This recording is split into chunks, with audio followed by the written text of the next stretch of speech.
match de Manchester City face à Crystal Palace, plutôt Crystal Palace face à Manchester City. On joue donc à Crystal Palace. Pour la composition des deux équipes, Pep Guardiola a encore décidé de mettre à peu près les mêmes joueurs que le match précédent. De toute façon, il n'a pas encore Rodri, donc il ne peut pas faire grand-chose. Par contre, De Bruyne qui est revenu, déjà, ça fait déjà à peu près 1 ou 2 semaines déjà qu'il est là. De Bruyne est donc titulaire. Donc, on a Ortega au goal, Walker, Ruben Diaz, Guardiol, Nico Lewis qui est titulaire, Nico Lewis qui prend un carton rouge après avoir pris un jaune avant. Bernardo Silva, Gundogan et les trois devant, Matheus Nunes titulaire, De Bruyne, Savigno et Haaland. Bien sûr, dans ce match, Doku n'est pas titulaire, Doku n'a pas été titulaire, mais Doku est rentré en cours de jeu. Bon, le match de City, c'est très bizarre. La première fois que City encaisse un but si tôt dans le jeu, je ne me rappelle même pas. Même depuis des saisons et des saisons, je ne me rappelle même pas. Quand est-ce que City a encaissé un but si tôt? 4 minutes de jeu, but déjà. Waouh, je m'entendais vraiment pas à ça. Donc ça montre que cette équipe de Crystal Palace a bien joué. Donc côté Crystal Palace, on a au goal, on a Anderson, Chaluba, Lacroix, Gueye, Nunez, Nunoz, Hung, Lema, Mitchell, Sarr, Eze et Mateta en pointe. Voilà, Sarr et Eze qui soutient Mateta en pointe. Pour cette équipe, il n'y a pas grand chose à dire, à part que Gueye, il était nul. Il était nul, voilà, clairement, il était nul. Beaucoup de choses sont venues de son côté. Il n'a pas su tenir Haaland. D'ailleurs, il y a un but où à un moment donné, Haaland qui marque une tête, si je ne me trompe pas, n'importe quoi en fait. C'était n'importe quoi. C'était pas assez. Je m'attendais à mieux de la part de Gueye. Je pensais que c'était un joueur qui est devenu un cadre de l'équipe anglaise, un joueur international anglais qui est titulaire en Angleterre, qui est titulaire de l'équipe nationale. Je m'attendais à plus de sa part, à quelqu'un qui se montre, qui montre qu'il est là. Mais bon, c'était pas nul non plus, mais bon, quand même, il a un 4 en termes de notes. Ça montre que dans son niveau, c'était pas trop ça. Alors, de fait de jeu, donc on a le but de Nunez pardon, en première mi-temps, en 4e minute de jeu. City, la première fois qu'ils encaissent en 4e minute de jeu, la première fois qu'ils encaissent si tôt d'ailleurs, que je m'en souviens même pas, je m'en souviens vraiment pas de la dernière fois où ils encaissent si tôt dans un match. Donc on a Haaland qui répond à la 30e minute de jeu sur une passe décisive de Matheus Nunes, qui est lui non plus pas toujours titulaire, qui a fait un bon match quand même. Il a fait un bon match. Mais après on a le but en deuxième mi-temps de Lacroix. On a Maxence Lacroix qui est à Crystal Palace pour ceux qui ne savent pas. Et après on a le but aussi de Lewis qui marque aussi. Et malheureusement Lewis qui fait une deuxième faute. Donc il y a deux fautes et qui fait que donc il est expulsé du match. Lui, a été expulsé du match, il a fait 2 fautes, donc il a un carton rouge. Malheureusement pour City, le match se termine sur un 2-2. Alors pour cette équipe de City, certes, il y a des stats alors, pour eux, mais ça commence à être long. Hein. Crystal Palace, nul. Je sais plus, ils ont fait 3-0 au match passé par contre, alors que là, ils font un nul. J'avais déjà dit que le match aurait pu changer autrement, mais heureusement qu'ils ont gagné 3-0. Donc, City a la possession, ils ont les passes réussites. Mais en termes de duel, on montre encore une fois que les équipes Crystal Palace a les duels, a le taux de duel de réussite, 73%. Certes, c'est petit, mais c'est quand même quelque chose.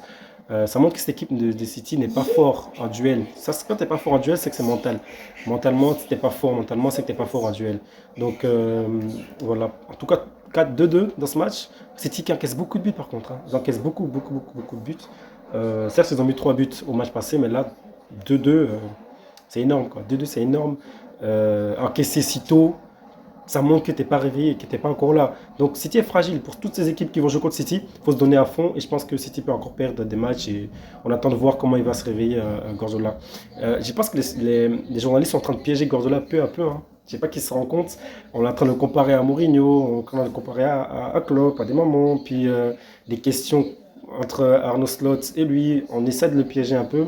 Et sans oublier que City a quelque chose quand même si lourd, très lourd sur eux.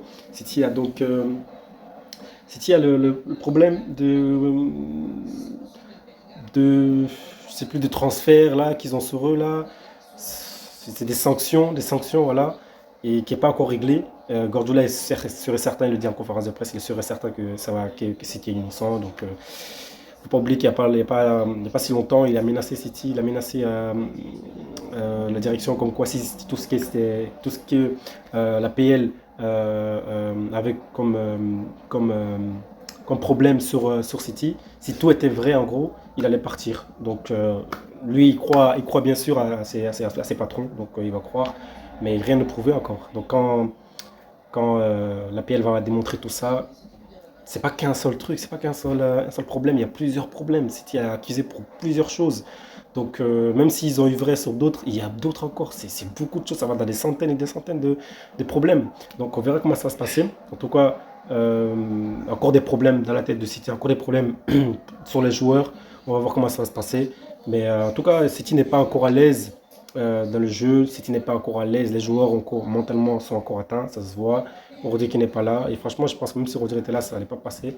On voit que l'équipe de. Si Rodri était là, City n'allait pas jouer la première ligue, hein, sûr et certain. En fait, ce qui se passe, c'est que ils sont fatigués, ils sont usés de Guardiola. Je pense que Guardiola commence à se rendre compte. D'ailleurs, il y a une question par rapport à ça à la conférence de presse d'avant-match. Ben, en fait, les joueurs sont un peu usés de tout le temps voir la même personne, tout le temps parler avec la même personne. Et bah, à un moment donné, ça va pas passer. Les paroles vont pas passer, même si tu es Guardiola. Voilà, ils vont pas te virer, ils vont pas te jeter. Mais moi, je pense que ça va pas aller à la fin. Il a signé un nouveau contrat, mais je pense que ça va pas aller à la fin. Je suis sûr, ça va pas aller à la fin. Il va partir par lui-même, soit, ou il aura un peu de pression et après il va dégager, il va partir lui-même. Je le vois pas virer, je vois pas qu'on vire Guardiola, mais quand même. Alors, donc City gagne 2 euros, donc, et City remonte au classement. City fait 2-2, pardon, et City remonte donc au classement après avoir gagné 3 euros, on n'oublie pas. Ils font donc un match nul de 2 et ils remontent au classement à la quatrième place avec 27 points. Il y a des équipes qui n'ont pas encore joué. Nottingham vient de terminer, Nottingham a gagné son match face à United. Ça, c'est le prochain truc, justement, on passe là. Nottingham face à United. Ouais, United, c'est pas trop ça chez United, hein. United perd encore une fois à domicile, malheureusement, face à Nottingham. Nottingham incroyable avec Chris Wood qui marque un but. Incroyable, une tête laisse tomber. Malheureusement, il n'a pas été assez gêné du côté de United pour marquer ces buts-là. Il y a aussi le but de Milankovic et le but de Gibbs White. Ouais, Gibbs White. Et du côté de United, on a Ojlund qui marque, Ojlund et Fernandez qui marquent aussi. Fernandez a raté un coup franc très. Waouh! Il a raté un coup franc, je pense que je pourrais le mettre la vidéo. Il a raté un coup franc, enfin, il n'a pas raté un coup franc, il y a eu un arrêt du gardien, il y a un poteau aussi du côté de United et un poteau aussi du côté de Nottingham. Dans ce match, c'était vraiment un match très intéressant, vraiment avec d'actions de jeu. Juste, ils ont manqué de chance, United a manqué un peu de chance, mais United, pour moi, en fait, je vais être clair, je pense que. euh, Amorim n'a pas les joueurs qu'il faut pour faire l'équipe qu'il veut faire, pour faire le jeu qu'il veut faire. Je pense qu'il lui faut des joueurs, d'autres façons parce que c'est les joueurs qu'il a, ça ne va pas le faire. Il faut qu'il change, je pense. Mais en tout cas, franchement, dans ce match, Bruno Fernandes, ça a bien joué. Il râle un peu trop. Moi, c'est mon problème avec lui. Il râle tout le temps, il râle. Il faut qu'il arrête ça. Franchement, du côté de United, Diallo. Diallo, Garnacho, s'ils n'étaient pas United, il y a beaucoup de choses qui allaient changer, hein. Franchement, et Bruno Fernandes aussi. Mais le match. Côté United, ils ont des buts bizarres. Onana qui fait des bourdes, je ne sais pas comment il fait. Le match vient juste de finir. Onana qui fait des bourdes, je ne sais pas comment il fait pour. Pourquoi il y a ce but-là? Je ne sais pas si j'arrive à le mettre. Mais le but où il y a un joueur qui lâche une frappe. Je sais pas si c'est le troisième but. Non, c'est le deuxième but. White qui lâche sa frappe. La balle qui glisse là, je sais pas ce qui se passe, ça passe à côté de lui. Mais il la laisse passer, j'ai pas compris. Personne l'a touché, personne n'a touché la balle. Ça venait tout droit sur lui. On dirait qu'il a juste fait une mauvaise calcul, je sais pas. Un mauvais calcul et il s'est placé d'une manière, je sais pas. La balle est passée juste à côté. C'était vraiment étrange. Mais personne n'a touché la balle en tout cas. On avait l'impression qu'il allait prendre la balle en main, tranquille et ça rentre. En tout cas, c'est une gourde décevante de sa part, je ne m'attendais pas à ça. Donc on n'en est pas à la hauteur à ce moment. Il a fait zéro arrêt dans le match. Zéro arrêt. 3 buts encaissés, zéro arrêt. Zéro arrêt. Donc ils sont venus, ils ont giflé, le gardien n'a même pas fait un seul arrêt. Amorim, malheureusement, en fait, il est une équipe, il faut beaucoup travailler, beaucoup travailler. C'est pour ça qu'il est là maintenant, qu'il est là en ce moment. Ils n'ont pas attendu la saison prochaine pour le prendre et lui il voulait la saison prochaine pour terminer avec Sporting et maintenant justement vu qu'il n'est pas à Sporting est en galère en ce moment, trois matchs négatifs pour eux, 3 matchs sans victoire.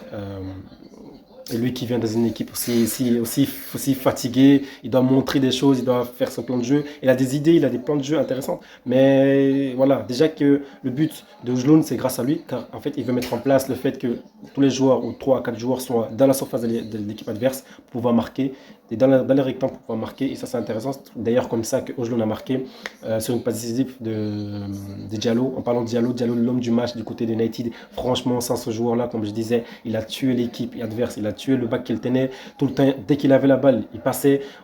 J'ai vu dans le jeu qu'en fait, il ne faut pas attendre pour jouer sur Diallo, il faut mettre directement la balle à Diallo à chaque fois. Il n'aime pas le jeu lent. Il faut lui mettre la balle vitesse, toujours dans la vitesse, pour pouvoir qu'il crée de jeu. Alors, c'était une équipe un peu. Bruno Fernandes, Bruno Fernandes, c'est un joueur comme Bruno Fernandes qui calme le jeu souvent. Ça décale par rapport à celui de Diallo. Diallo qui veut un jeu un peu plus rapide, comme Garnacho d'ailleurs. C'est des ailiers en fait, c'est tout simplement ça. Donc, Diallo qui fait un bon match, un très bon match, l'homme du match du côté de United. Et pour moi, l'homme du match du côté de Nottingham qui fait un très bon match aussi. Nottingham qui, je sais pas, Chris Wood a mis un joli but, une tête incroyable, si je peux la voir, je la mettrai aussi. Gibson qui marque aussi un but intéressant, le but, comme je disais, on en a qui ne sait pas faire un arrêt normal, je ne sais pas ce qui s'est passé. Voilà, donc 3-2 pour Nottingham à l'extérieur, Nottingham qui gagne chez United. Je suis un peu déçu de la part des joueurs. On a vu Amorim qui a fait rentrer Zirkzee à un moment donné, qui fait rentrer d'autres Mount, qui fait rentrer Mount qui est décevant lui aussi. Il a enlevé Bruno Fernandes pour mettre Mount. Je m'attendais plus à la place de Mount. Mount n'a pas fait grand chose. En tout cas, United reste à leur place, à la 15e, 13e place, je pense, 13e place. Ils vont bouger vite, hein, parce qu'il y a des matchs en retard, et donc il y a des équipes qui vont jouer, et United risque de descendre encore. Ah non, ils vont rester à cette place-là. Je viens de voir, ils vont rester à cette place-là. Ils vont pas bouger. Mais quand même, les autres équipes arrivent. Ils seront à 1 à 2 points derrière. United peut vite descendre en 15e, voire 16e place. C'est pas bon. Comme je disais, c'est même pas la faute d'Amorim qui vient d'arriver. Malheureusement pour l'équipe, malheureusement pour Amorim, première défaite à domicile pour Amorim. Il a tenté des choses, 3-2, c'est pas anodin. Le fait qu'il y ait eu le but d'Ojloun, c'est grâce à ce il met en place. Le fait qu'il y a plusieurs personnes dans la surface de l'équipe adverse pour pouvoir marquer. Ojloun qui récupère la balle et donc il marque. Ça, c'est intéressant. Maguire, à un moment donné, qui rentre, qui ramène de la sérénité. Franchement, Maguire, ok. Il sait faire des passes longues intéressantes. De plus en plus, je vois ça.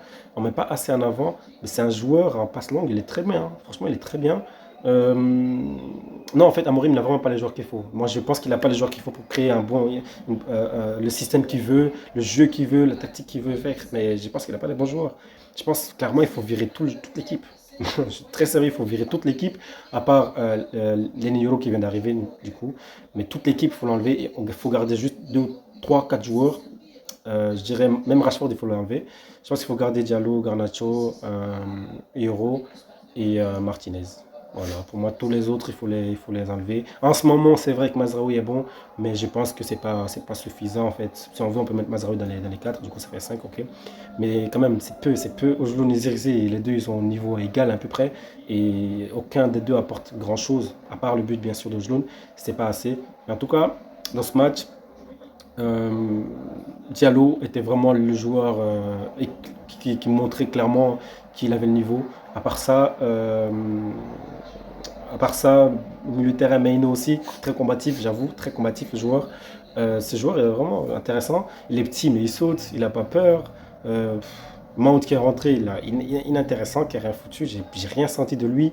Il était vraiment pas là. J'ai pas trop compris pourquoi Bruno est sorti. Peut-être qu'il était fatigué, mais bon, j'ai pas eu l'impression. J'aurais préféré qu'il reste un petit peu. Ugarte qui est sorti aussi, du coup. Euh, voilà, j'ai pas un million de choses à dire. United, donc, qui perd à domicile pour la première fois pour Amorim. Et donc, on va voir comment ça va se passer. Mais Amorim a eu le temps, il a eu le temps, donc c'est pas grave. Premier match perdu à domicile. Je pense que la direction l'a ramené cette saison pour pouvoir qui se donne à fond pour faire une équipe entre-temps pour pouvoir attaquer la saison prochaine très forte et ne pas être en retard. Je pense que c'est pour ça qu'ils ont absolument voulu qu'il soit là cette saison, pour cette deuxième partie de saison surtout, parce qu'on arrive à la deuxième partie là, après décembre, ça sera la deuxième partie, donc il aura joué que 3 4 matchs, c'est pas beaucoup, mais du coup, ouais, c'est juste pour élever l'équipe, pouvoir travailler maintenant et ne pas être en retard pour la saison d'après. En tout cas, c'était un bon match. J'espère qu'ils vont remonter, hein. Voilà. Donc, visionnez ça, likez, partagez et partagez, likez. Voilà, j'ai que ça à dire. Abonnez-vous, partagez, likez. Allez, ciao.